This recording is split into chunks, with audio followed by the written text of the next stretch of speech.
YouTube, in this video I'm gonna tell you something pretty out of the norm and pretty crazy, you know.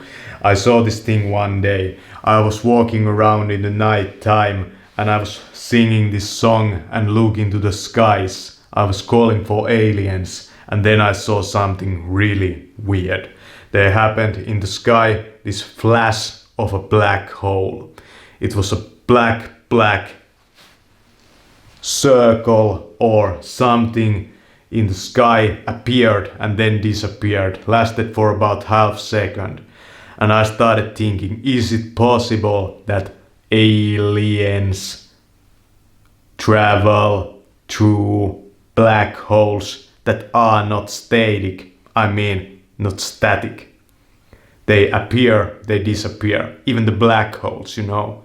There's the story about aliens that they use transportation, they vanish and they disappear, and they appear and they vanish again.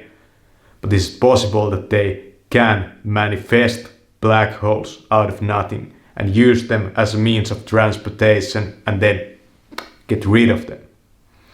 What if there actually was a light on the other side of the black hole that went like blip and then turned off? That's pretty out there. Thanks for watching.